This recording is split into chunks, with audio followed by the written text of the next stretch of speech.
우리는 17살 때 무엇을 하고 있었습니까? 기억은 나십니까? 그 젊은 날에. 요셉도 17살이었습니다.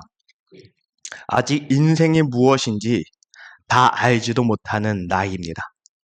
그런데 그는 인생의 바닥을 경험합니다. 형들에게 버림받았습니다. 구덩이에 던져졌습니다. 그리고 더 나아가 낯선 땅 애굽으로 끌려갑니다. 아무도 자신을 알아주지 못하는 곳, 의지할 사람 없는 그 땅에서 그는 노예의 신분이 됩니다. 제일 바닥의 인생이 된다라는 겁니다. 그런데 성경은 이 모든 상황을 단 한 문장으로 정리합니다. 여호와께서 요셉과 함께 하셨다. 인생의 구덩이에 있었지만, 인생의 바닥에 있었지만 하나님은 그를 떠나지 않으셨다라고 합니다. 그 하나님이 우리의 하나님입니다. 그 하나님이 여러분이 예배하고 찬양한 그 하나님입니다. 그렇다면 이 하나님의 동행이, 함께 하심이 요셉의 삶 속에서 어떻게 나타났는지 우리는 그 모습을 오늘 본문을 통해 함께 찾아가기 원합니다. 먼저 요셉이 종의 옷을 입었어도 하나님께서 그와 함께 하셨습니다. 요셉의 이야기를 따라가다 보면 그가 옷이 바뀔 때마다 그의 인생에 변화가 있었습니다. 한번 볼까요? 채색 옷을 입었을 때, 그리고 지금 종의 옷에서, 그리고 나중에는 제수의 옷에 이르기까지 그는 옷을 입을 때마다 점점 변화가 있었습니다. 점점 내려갔습니다. 그런데 우리가 주목해야 할 것은 옷 자체가 아닙니다. 그 변화 속에서 하나님께서 무엇을 그의 삶 가운데 하고 계셨는가를 보아야 합니다. 요셉의 첫 번째 옷은 무엇이었습니까? 채색 옷이라고 하였습니다.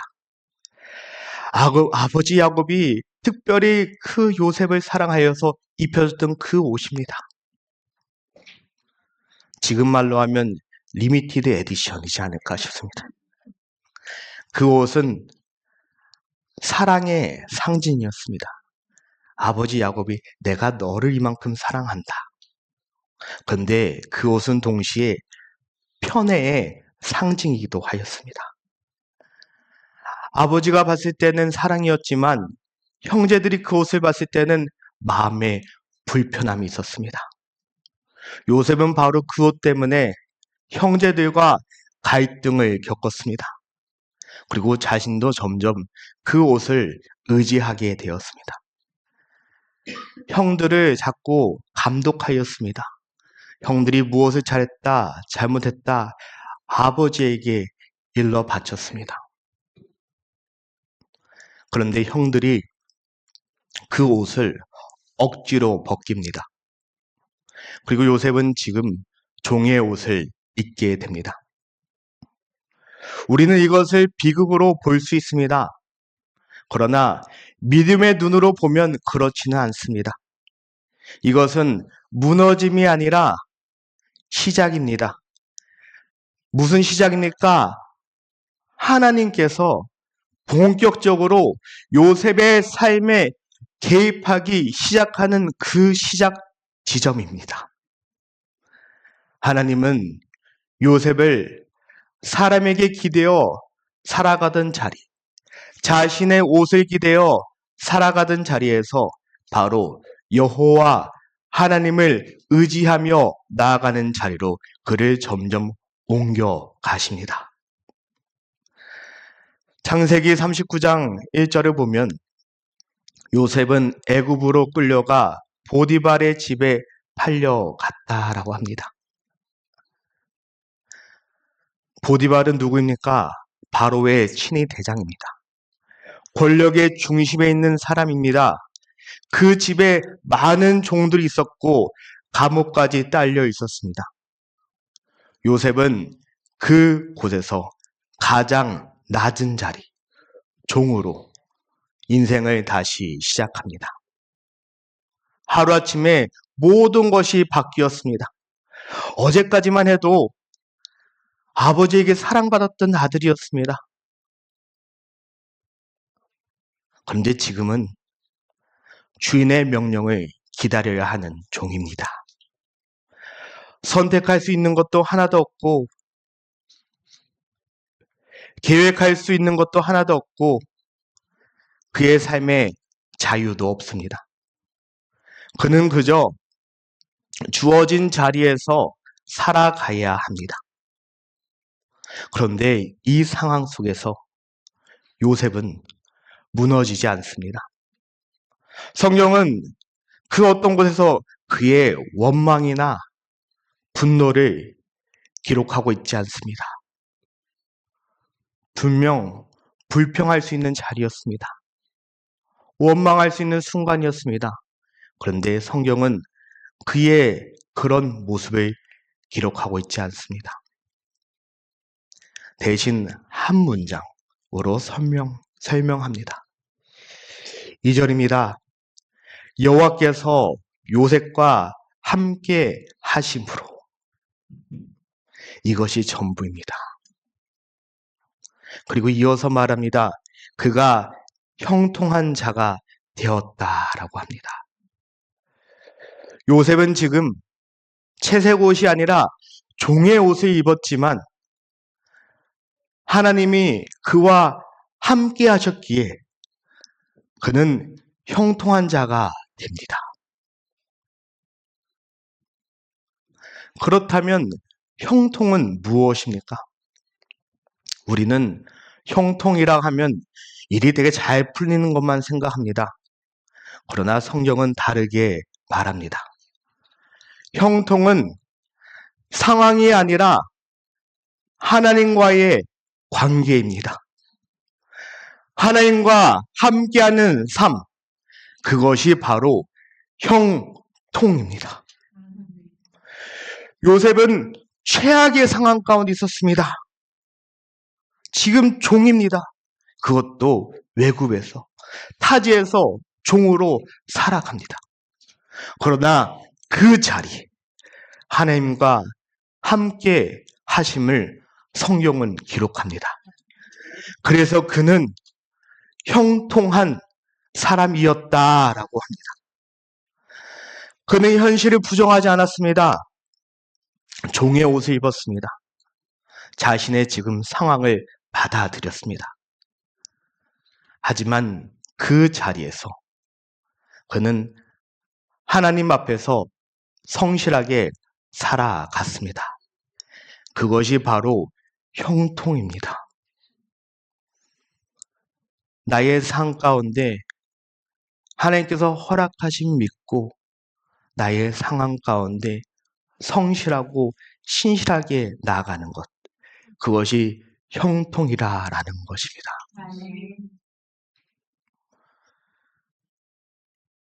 3절에 그의 주인이 여호와께서 그와 함께 하심을 보며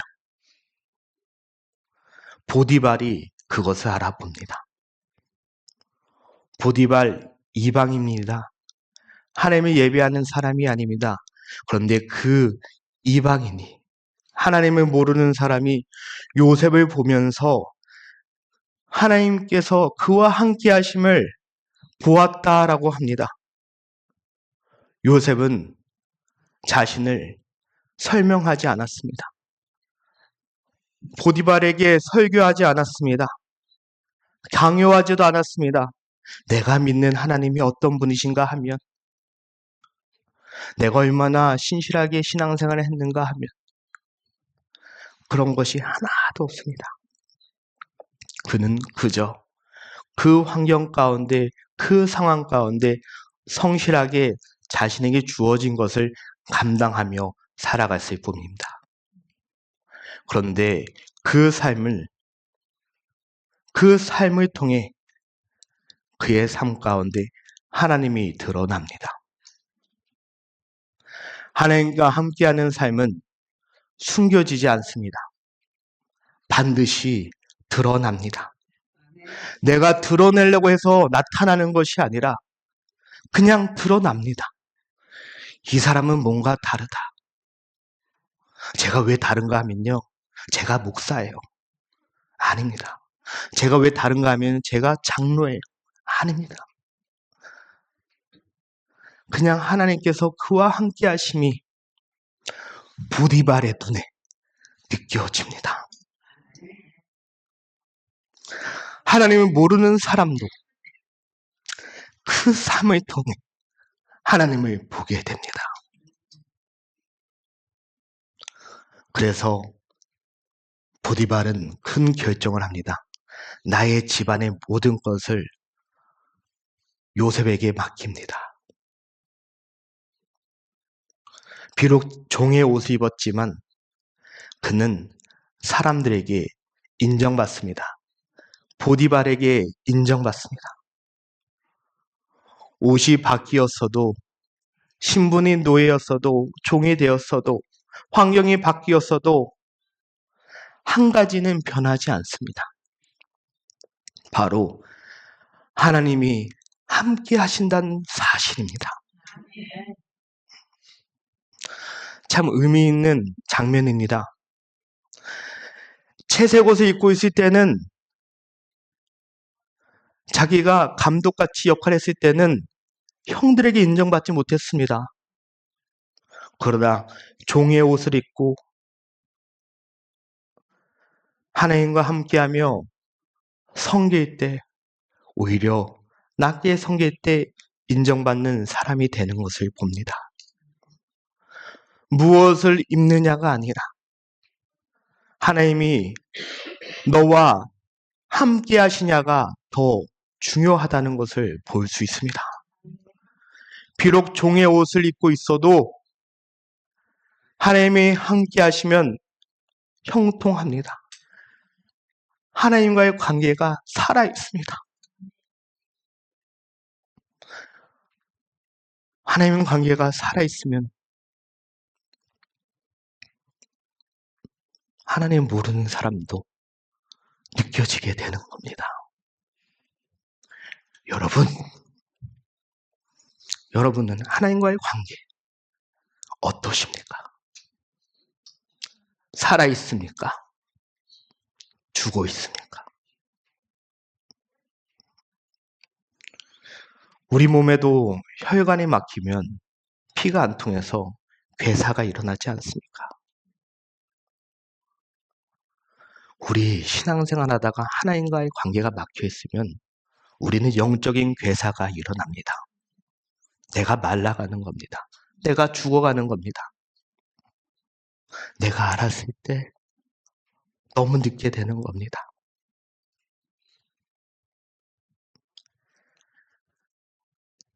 세상은 그때 페이스메이커로 듣습니다. 우리는 그때 우리의 피스메이커, 예수님을 바라보고 나아가야 합니다. 그때 우리의 막혔던 관계가 다시 회복되는 것입니다. 다른 방법 없습니다. 하나님께 나아가야 합니다. 그런데 형통한 자리에는 반드시 유혹이 따라옵니다. 하나님과의 관계를 가장 먼저 흔드는 것이 바로 유혹입니다. 우리 이상하게 예배 가운데 뜨겁게 은혜 받고 나면 바로 우리를 넘어뜨리는 이들이 찾아옵니다. 선교가도 동일합니다. 선교 가서 뜨겁게 은혜 받고 왔는데 돌아오자마자 넘어지는 것이 나타납니다.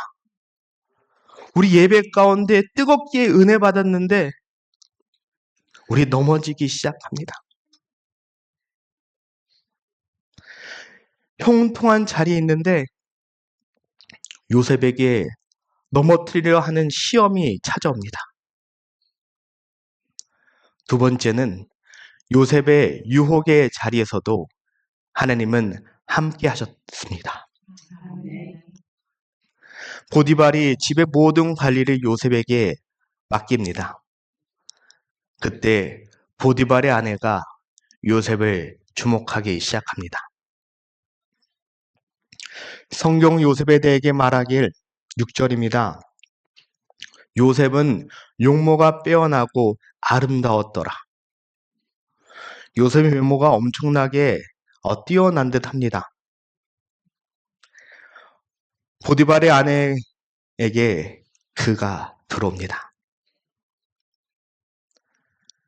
그녀에게 있어서 요셉은 내가 쟁취하고 싶은 사람이 됩니다.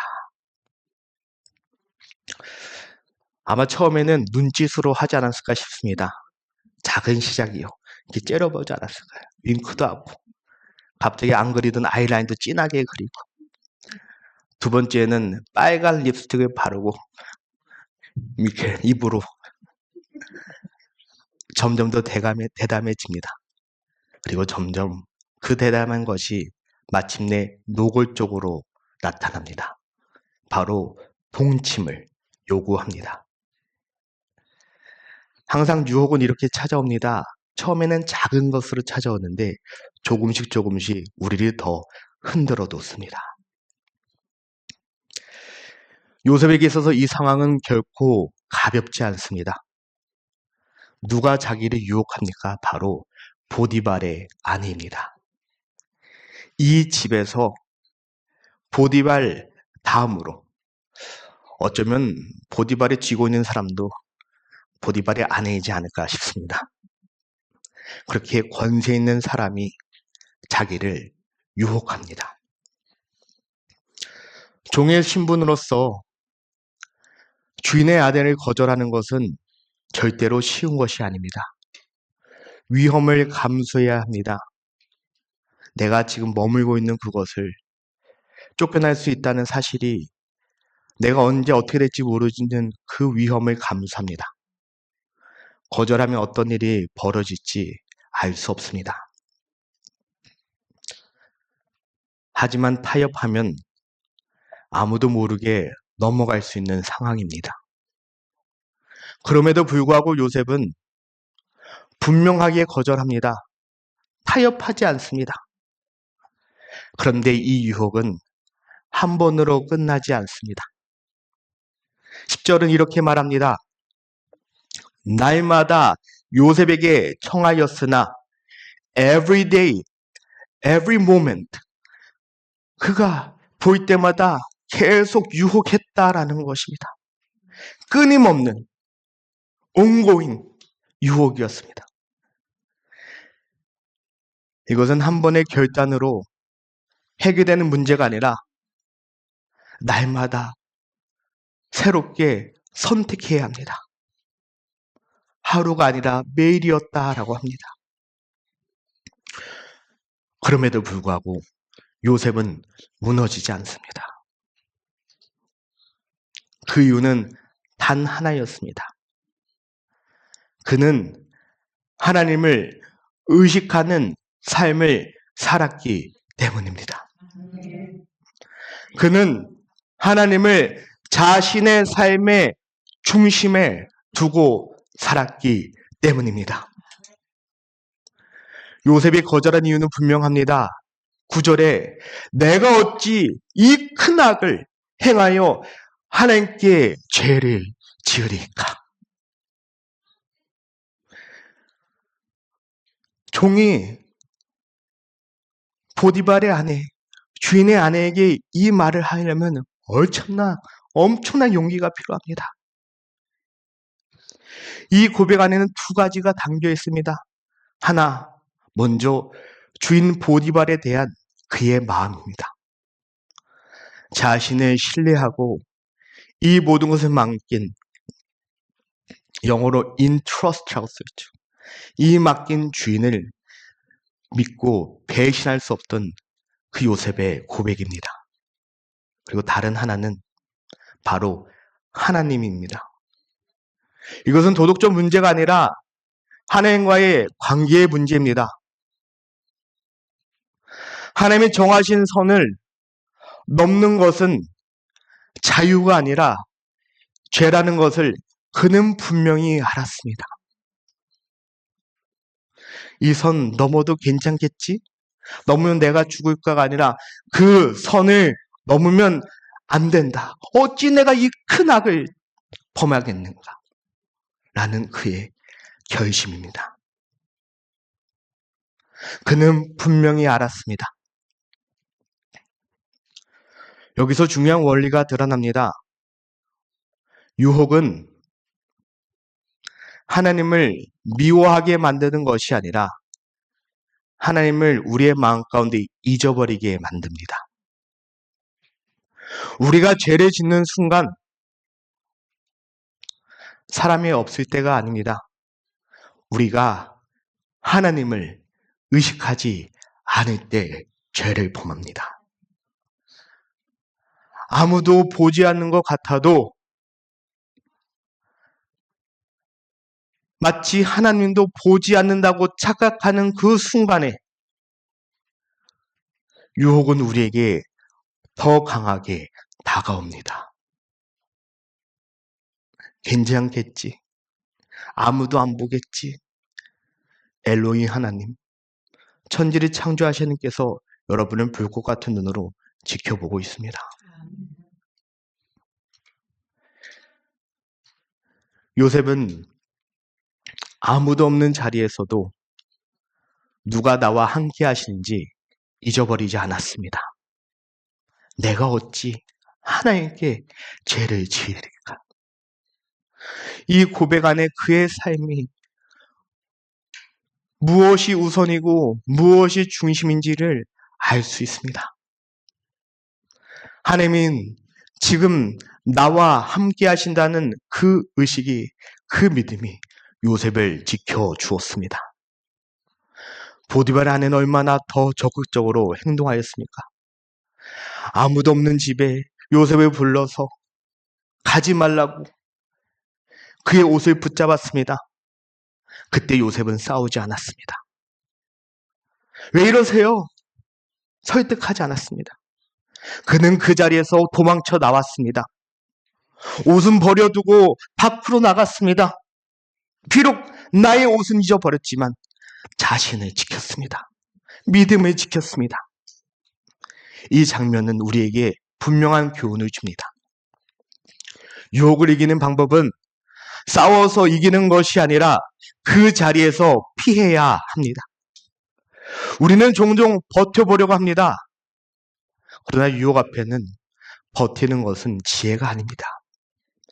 피하는 것이 지혜입니다.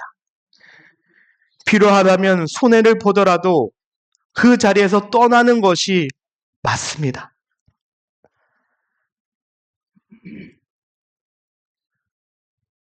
요셉이 그 유혹의 자리에서 도망칠 수 있었던 이유는 그는 바로 웨이크업, 깨어 있었기 때문입니다.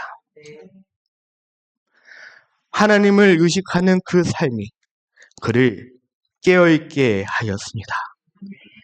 그 깨어있음이 그 결정적인 순간에, 유혹에 넘어가는 그 순간에 자신을 지켰고 벗어나게 하였고 피하게 하였습니다.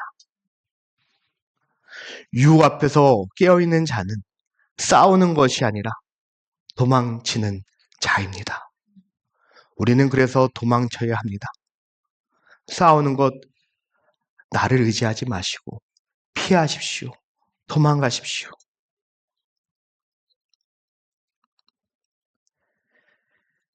세 번째는 요셉이 잊혀진 자리에서도 하나님께서 함께 하셨습니다.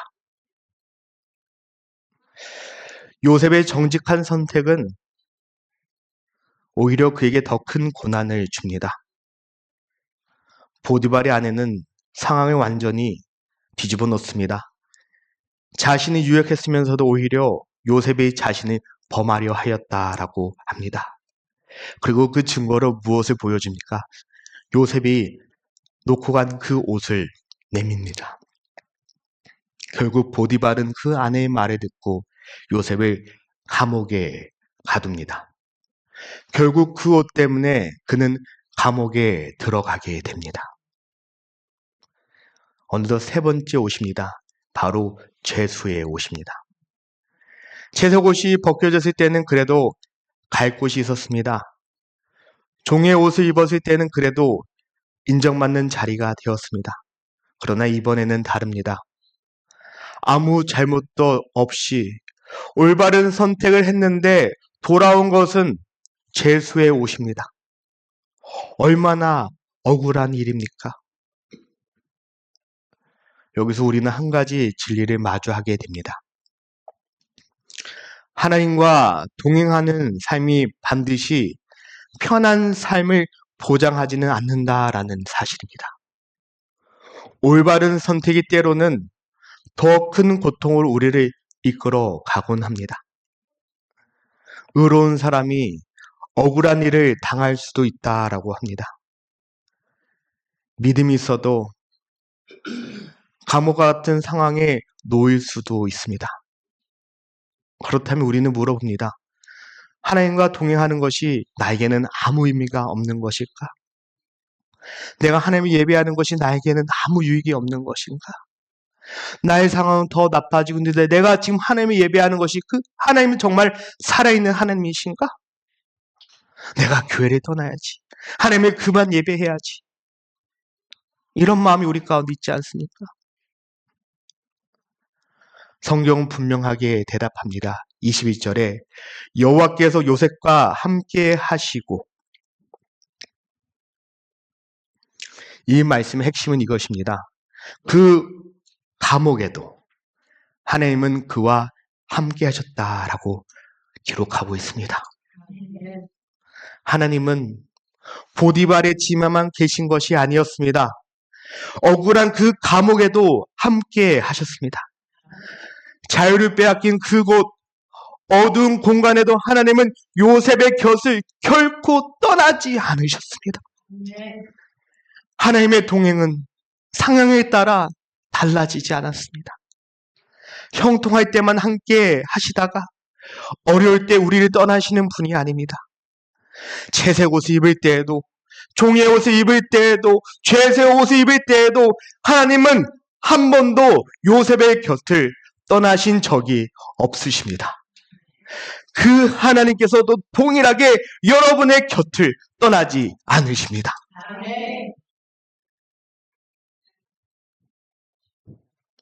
그리고 감옥에서도 같은 일이 일어납니다.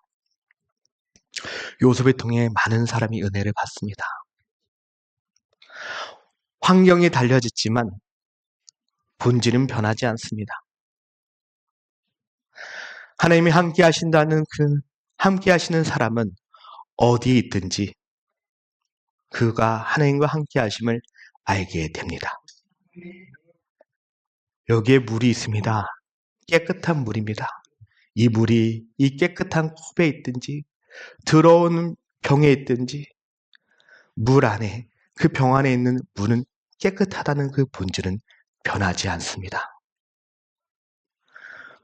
우리 안에 하나님이 함께 하시면 어떤 환경과 상황 가운데서도 하나님 우리와 함께 하시기에 우리의 마음은 변하지 말아야 합니다. 그곳에서 요셉은 두 관원장을 만납니다. 그들은 그들의 꿈을 통해서 근심합니다. 그리고 요셉은 그들에게 이렇게 말합니다. 8절입니다. 해석은 하나님께 있지 아니하니까. 그는 자신의 능력을 말하지 않습니다. 나 꿈 좀 해석할 줄 아는데 일로 와보세요. 앉아보세요. 자, 꿈이 뭐예요? 주머니에 돈 될 만한 거 있어요? 꺼내보세요. 내가 잘 볼게요. 그렇게 하지 않습니다. 그는 자신의 능력을 말하지 않습니다. 먼저 하나님을 고백합니다. 감옥이란 그 상황 가운데 그의 중심은 흔들리지 않습니다. 누가 이 꿈을 해석하게 하는지 그 하나님을 먼저 고백합니다. 우리 신앙생활 좀 한다고 하나님을 잊어버리지 마시기 바랍니다. 누가 여러분에게 은혜를 줬고 은사를 줬는지 잊어버리지 마시기 바랍니다. 하나님이십니다. 하나님. 하나님을 먼저 고백해야 합니다. 하나님이 나를 사용하셔서 이 부족하고 부자란 자를 이 단위에 세워주셨고, 하나님이 나를 사용하셔서 나에게 주신 은사로 찬양하게 하여 주시고, 하나님께서 나를 사랑하여 주셔서 나를 통역하는 데 사용하게 하여 주시고, 그 하나님입니다. 하나님. 요셉은 그렇게 그들의 꿈을 해석해 주면서 한 가지를 부탁합니다. 나를 기억해 달라고. 이 말에는 그의 간절함이 있습니다. 나 너무 억울합니다. 억울함을 풀고 싶습니다. 그래서 당신이 정말 이 감옥에서 벗어나면 누가 이 꿈을 해석했는지 제발 나에 대해서 말씀해 주세요. 그리고 술 맡은 관원장은 정말 요셉이 꿈을 해석한 것처럼 다시 복직하게 됩니다. 이제 길이 열린 것처럼 보입니다. 얼마나 요셉은 기대하였을까요? 이제 됐다. 내가 이제 감옥에서 벗어날 수 있다. 내가 잘했구나. 그러나 결과는 전혀 달랐습니다. 23절입니다. 그러나 술 맡은 관원장은 요셉을 기억하지 아니하고 그를 잊었더라. 그를 잊어버렸습니다. 이 짧은 문장 안에 아픔이 담겨 있습니다. 요셉은 최선을 다했습니다. 진심을 다했습니다. 그러나 아무도 그를 기억해 주지 않습니다. 그 이후의 시간을 한번 상상해 봅시다. 복식한 그날, 그날은 바쁘니까 그럴 수 있어. 그 다음날 이른 아침에 일어나서 혹시 누가 날 부를까? 머리를 정돈하고 나갈 준비를 했을 것입니다. 아무 일이 일어나지 않습니다. 그 다음날 아무 일이 일어나지 않습니다. 그 다음 주 아무 일이 일어나지 않습니다. 그 다음 달 아무 일이 일어나지 않습니다. 나를 부르는 사람이 아무도 없습니다. 시간이 흘렀습니다. 계절이 바뀌었습니다. 봄이 왔습니다. 여전히 아무 일이 일어나지 않습니다. 나를 부르는 사람이 없습니다. 그 감옥이 더 고통스럽게 느껴집니다. 이렇게 잊혀짐은 나에게 또 다른 고통을 줍니다.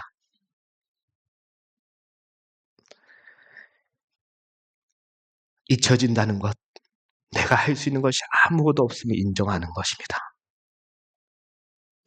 그가 할 수 있는 것, 기다리는 것밖에 없습니다. 어쩌면 지금 이 기다림이 요셉의 삶 가운데 가장 깊은 고난의 시간인 듯 합니다. 기다림을 경험한 적이 있으십니까? 여러분이 기도하는 그 제목들, 그 응답을 기다리고 있으십니까? 여러분의 고통을 놓고 기도할 때 회복을 기다리십니까? 기다림의 시간 절대로 쉽지 않습니다. 성경이 이렇게 말합니다. 41장 1절에 만 2년 후에 2년이란 시간이 지났습니다. 2년 아무 일도 일어나지 않는 것처럼 보이는 시간입니다. 그러나 나를 잊었고 아무 일도 일어나지 않는 그 시간 가운데 하나님은 멈추지 않으십니다. 하나님은 요셉을 잊으신 적이 단 한 번도 없습니다.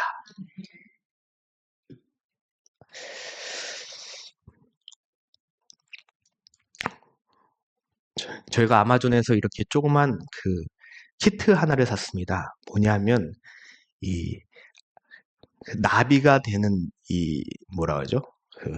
그 키트입니다. 살아있는 벌레가 있어서 이제 알이 되고 이제 애벌레가 되고 그다음 번데기가 되고 이제 나비가 되는 그 키트가 있습니다. 처음에 박스 왔을 때 거기에 살아있는 벌레가 있다고 해서 제가 너무 놀랐습니다. 근데 보니까 그 안에 알이 있어서 지금 번데기로 이렇게 거기에 고정이 붙어 놓고 있습니다. 며칠 동안 붙어 있는지 정확히 기억나지 않지만 겉으로 봤을 때는 아무 변화가 없습니다. 전 생각보다 깔끔하거든요. 이것을 내다리 버리고 싶어서 청소할 때 모르고 버리려 했더니 난리가 났습니다. 이거 버리는 거 아니라고. 지금 그 번데기가 있고 이제 나비가 되는 과정이라고 하더라고요.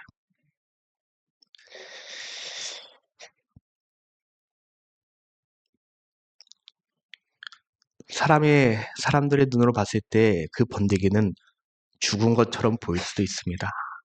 아무 일이 일어나지 않는 것처럼 보일 수 있습니다. 저 같은 사람은 쓰레기라고 버린다고 생각할 수도 있습니다. 근데 하나님의 시선에서는 멈춘 것이 하나도 없습니다. 하나님은 요셉을 잊어버리지 않으셨고 그 번데기가 그 안에서 때가 되면 나비가 되는 것처럼 준비하고 계셨습니다. 요셉을 준비시키셨고 애굽을 준비시키셨고 하나님의 때를 준비하고 계셨습니다. 마치 나비가 때가 되어서 번데기를 뚫고 나오는 것처럼 말입니다. 하나님의 계획은 단순히 그를 감옥에서 꺼내는 것이 아니었습니다. 요셉이라는 사람을 통해서 많은 사람을 살리는 것이 하나님의 계획이었습니다. 사람은 그를 잊었지만 하나님은 그를 기억하고 계셨습니다. 우리 눈에 아무 일도 일어나지 않는다고 해서 아무 변화도 일어나지 않는다고 해서 하나님이 우리의 삶 가운데 일하고 계시지 않는 것은 절대 아닙니다. 오히려 누구보다 가장 세밀하게 가장 열심히 일하고 계신 분이 그 하나님이신 줄 믿습니다. 침묵이라는 것은 부재가 아니라 준비하는 과정의 시간입니다. 나를 잊혀진 자리에서도 하나님이 여전히 나와 함께 계시고 여러분의 삶 가운데 계속 일하고 계신 줄 믿습니다. 오늘 우리는 요셉의 이야기를 통해서 그가 종의 옷을 입었을 때에도 유혹의 자리에서도 그리고 아무도 나를 기억해 주지 않는 감옥과 같은 자리에서도 하나님이 여전히 함께 하심을 보았습니다.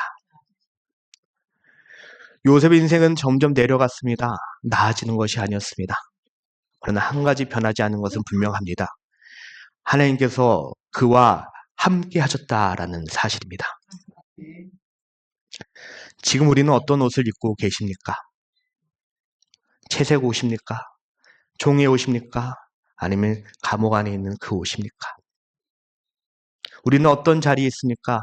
억울한 자리입니까? 잊혀진 자리입니까? 아픔의 자리입니까? 고난의 자리입니까? 여러분이 그 어떤 옷을 입고 있든 그 어떤 자리에 있든 하나님은 여러분을 한순간도 놓지 않고 계심을 기억하시길 바랍니다. 그 자리에 하나님은 여러분과 함께 계십니다.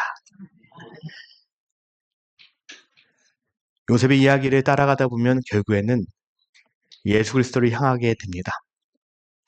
예수님, 사람들이 찾아왔을 때도 있지만 사람들에게 버림받았습니다. 고난당하셨습니다. 모든 사람이 예수님을 십자가에 못 박고 죽으라고 하였지만 하나님은 그를 버리지 않으셨습니다. 사망하였습니다. 죽은 것 같았습니다. 그러나 그 위에 부활이 있었습니다. 그러면 우리는 확실할 수 있습니다. 지금 우리의 삶 속에서 하나님이 여전히 일하고 계심을 확신할 수 있습니다. 우리는 확신할 수 있습니다. 이 교회 가운데서도 하나님이 계속 일하고 계심을 확신할 수 있습니다. 우리는 선포합니다. 나의 삶의 모든 자리에서도, 나의 힘듦의 모든 자리에서도, 나의 모든 그 순간에서도 하나님은 나를 아시고 일하고 계심을 우리는 믿습니다. 환경이 힘들고 어려도 우리는 이렇게 고백해야 합니다. 불평이 아니라 그래도 하나님은 여기 계십니다. 사람들이 날 다 떠나가는 것 같아도 우리는 고백해야 합니다. 그래도 하나님은 나를 떠나지 않으십니다. 나의 삶에 아무 변화가 일어나지 않습니다. 변하지 않고 자녀가 믿지 않고 남편이 가족이 믿지 않은 그 상황 가운데 우리는 이렇게 고백해야 된다. 그래도 하나님은 지금 일하고 계십니다. 그 믿음의 눈을 가지고 웰컴 깨어서 나의 지금 삶 가운데서도 내가 호흡하는 그 순간마다 더 나를 위해서 일하시는 그 하나님을 바라보시면서 우리 입술에 불평이 아니라 불망이 아니라 여호와 하나님께서 함께 하시는 그 삶, 형통한 자의 삶, 여호와 하나님과의 관계가 우리 모두 회복되어지시는 한 주가 되시길 주님의 이름으로 축원하여 드립니다.